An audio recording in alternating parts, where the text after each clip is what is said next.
Hallo liebe Freunde, wir sind im KT-Büro, ich heiße Andrei Putin und ich bin Anton Belov. Heute werden wir über ein ganz interessantes Thema sprechen.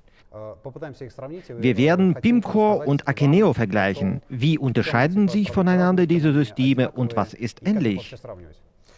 Dann beginnen wir mit dem wichtigsten Thema, mit dem Preis. Oh ja,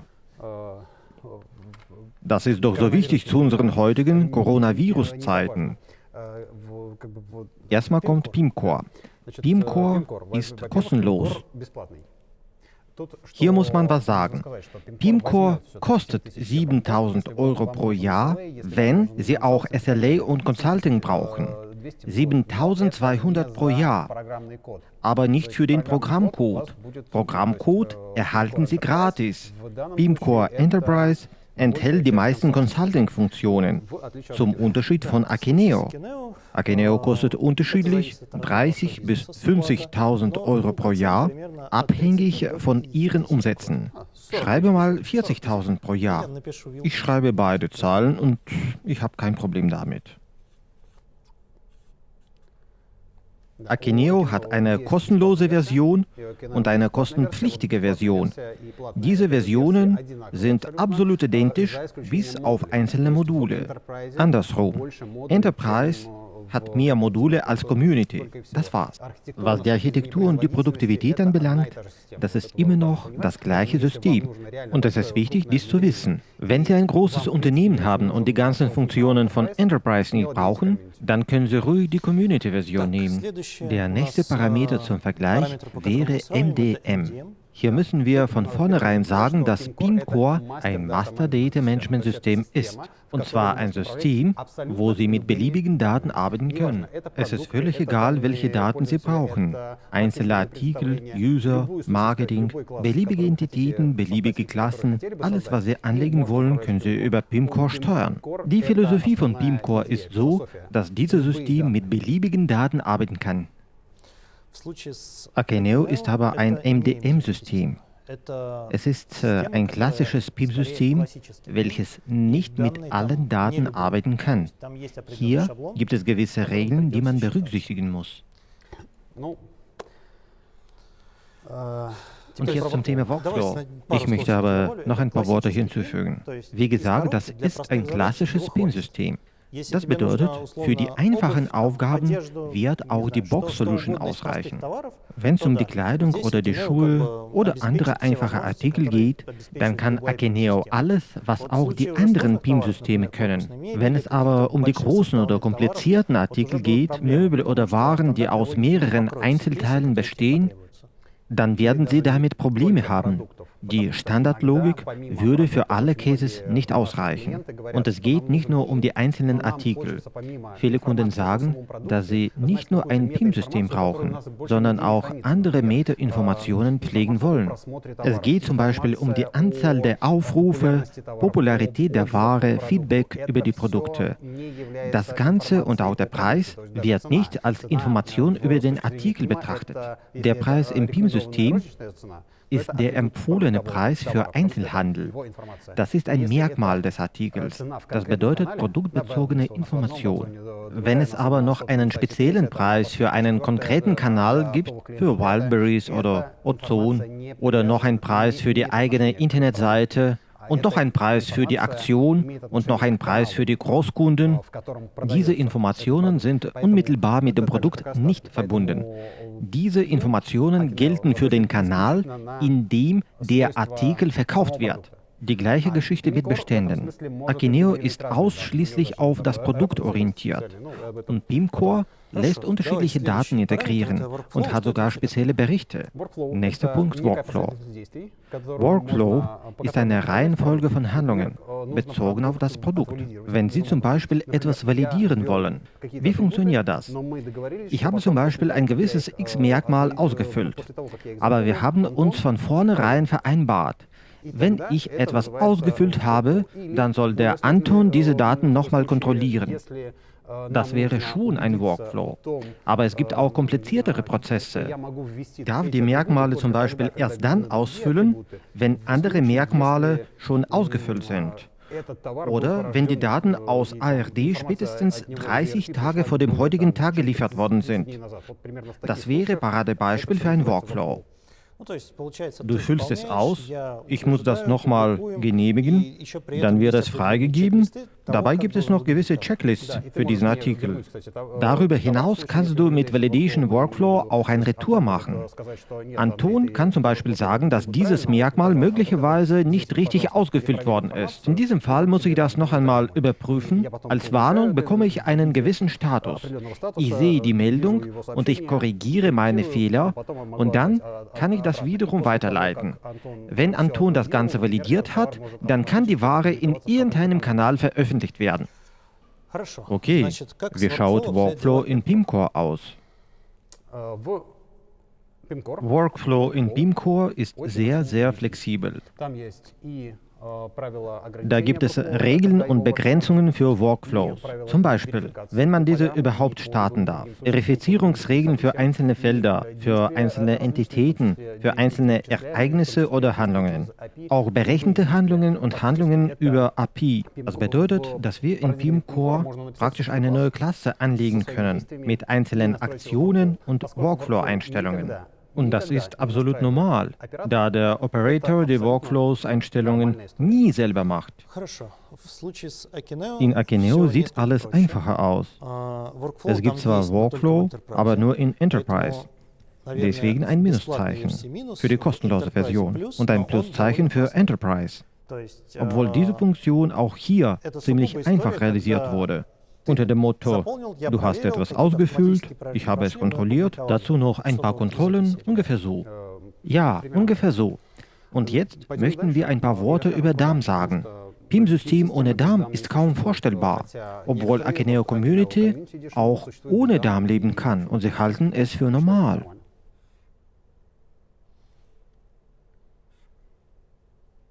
In der kostenpflichtigen Version von Akeneo ist DAM vorhanden, aber wiederum nicht vollständig. Was bedeutet nicht vollständig? Digital Asset Manager stellt eine gewisse Funktionalität dar. Er gönnt die Dateien, die Bilder und andere Informationen zu steuern. Alles, was mit dem Produkt irgendwie verbunden ist. Diese Informationen können aber ihre eigenen Workflows haben. Diese Informationen können eigene Eigenschaften haben. Diese Informationen können eigene Kontrollen haben. Wenn wir ein Zertifikat haben, dann brauchen wir ein Feld mit Angabe seiner Gültigkeitsdauer oder mit Angabe der zuständigen Behörde. Ein Bild kann zum Beispiel den Status Retusche haben. Hier kann man unterschiedliche Workflows oder Aktionen haben. Und das Ganze befindet sich in DAM. Akeneo hat keinen Digital Asset Manager. Aber Sie können eine Datei an das Produkt anhängen. Das kann ein Bild sein oder das kann ein Merkmal sein. Das muss aber eine Datei sein. Akeneo Enterprise und Pimcore nutzen alle Möglichkeiten von Digital Asset Manager. In Pimcore kann man die Bilder sogar editieren. Sie können das Bild ausschneiden, quadratisch machen und so weiter und so fort. Diese Funktionen decken den Grundbedarf ab.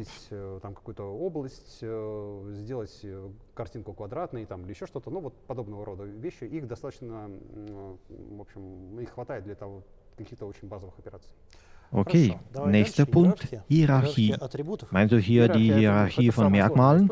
Ja, ich meine die Hierarchie von Merkmalen. Das ist eine ganz komplizierte Geschichte. Es ist schwer, ohne Flipchart zu erklären. Wollen wir mit Akeneo beginnen? In Akeneo sieht alles ziemlich einfach aus. Ja, hier gibt es den Begriff Familie von Merkmalen. Artikel und Kategorien, die zu dieser Familie gehören, vererben die Merkmale dieser Familie. Andersrum. Das ist ein flaches Modell. Es gibt eine Familie, es gibt irgendeinen Punkt, es gibt Eigenschaften. Ja, das ist ein flaches Modell. Man kann natürlich einige Merkmale gruppieren, aber das wird Ihnen wenig helfen. Das ist eine Option für Operators.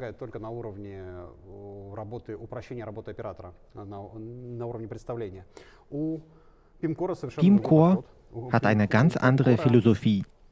Pimcore setzt auf die Vererbung. Es gibt eine Basisklasse, Man kann dann diese Klasse erweitern und wieder erweitern und wieder erweitern und dann auch anders definieren. Sie haben zum Beispiel eine Klasse, Produkt oder Artikel. Diese Basisklasse hat ihre Eigenschaften, zum Beispiel den eigenen Namen. Dann können wir diese Klasse mit Elektronik erweitern. Elektronik hat die Eigenschaft Stromverbrauch oder sonst was. Dann müssen wir diese Klasse wieder erweitern. Diesmal sagen wir mal mit Bildschirmen. Und in Bildschirmen können wir ein Merkmal aus der Elektronik löschen und zwei neue Merkmale hinzufügen. Dann können wir Bildschirme als eine neue Klasse definieren und weitere Merkmale hinzufügen. Und das Ganze können wir zentralisiert machen. Das bedeutet, wenn wir ein Merkmal hinzufügen, dann gilt diese für alle Modelle.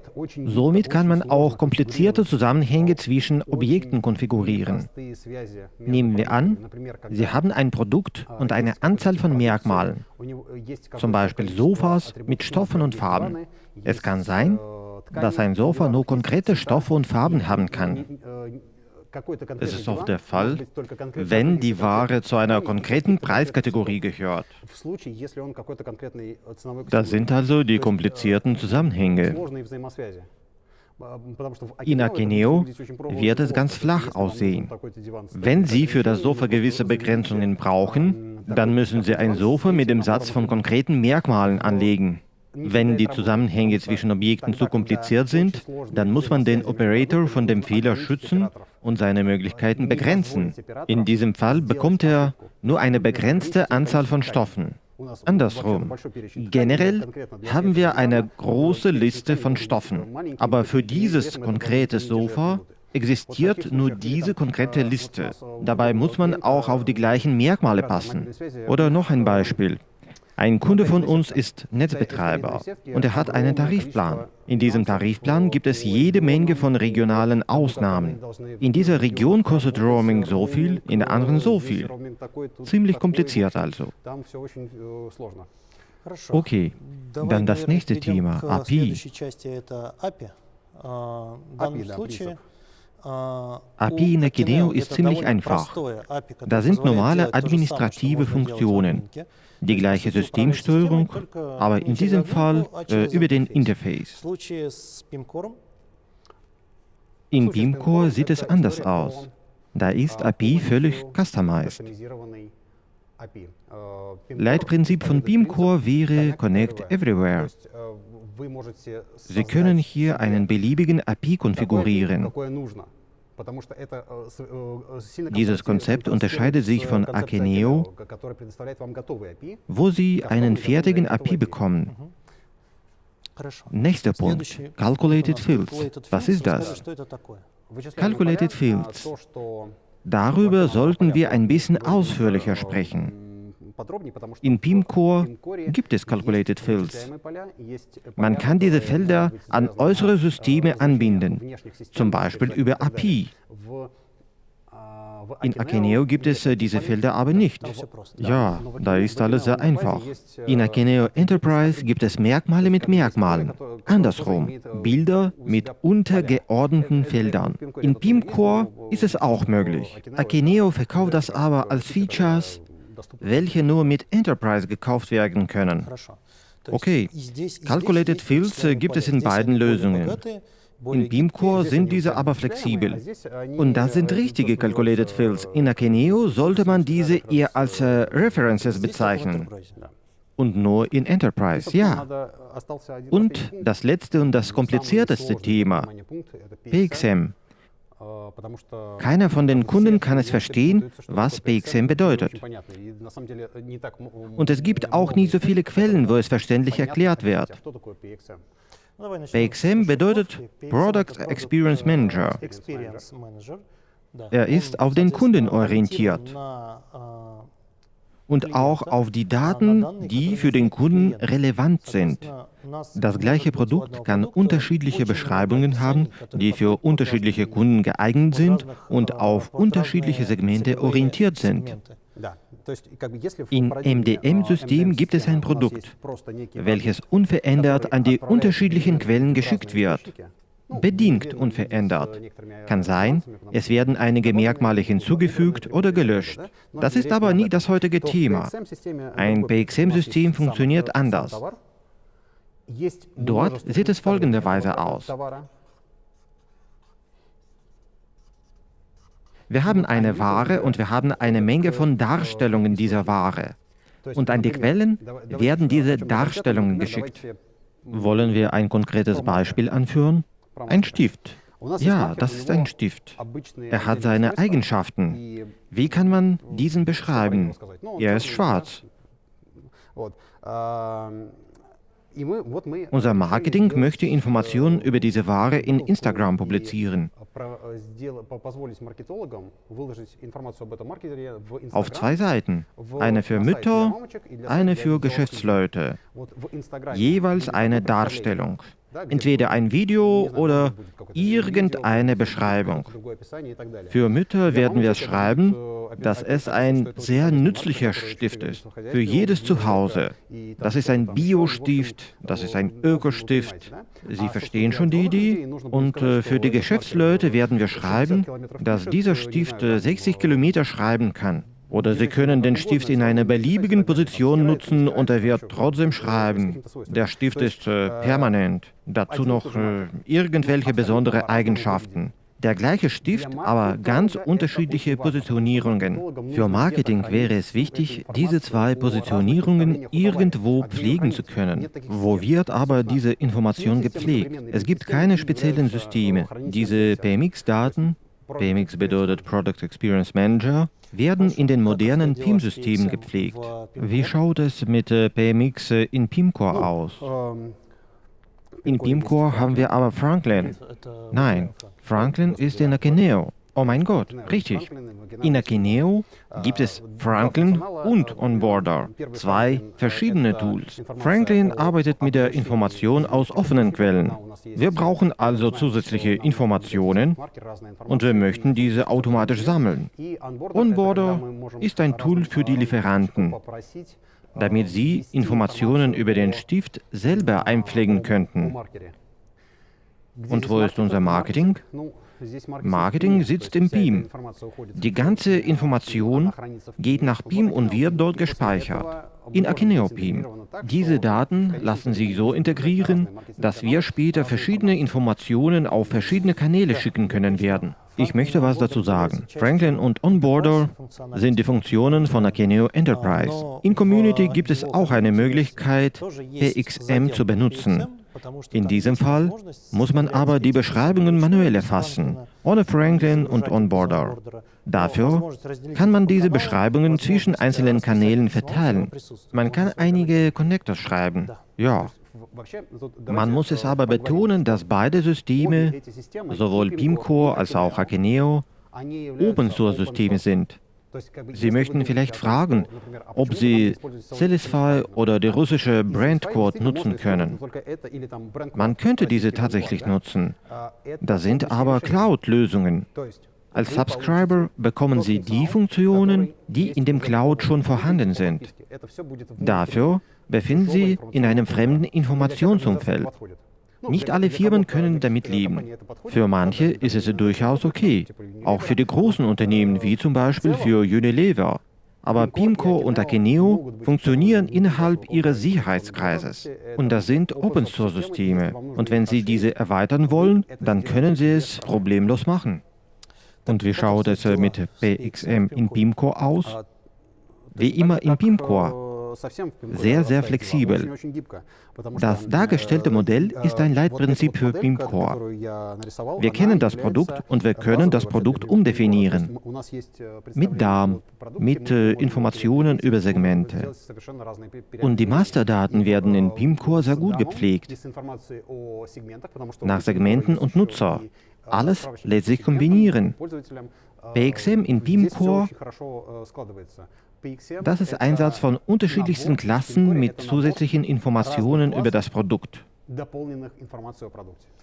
Okay, und jetzt müssen wir das Fazit ziehen. Die wichtigste Eigenschaft von PIM-Core ist die Flexibilität.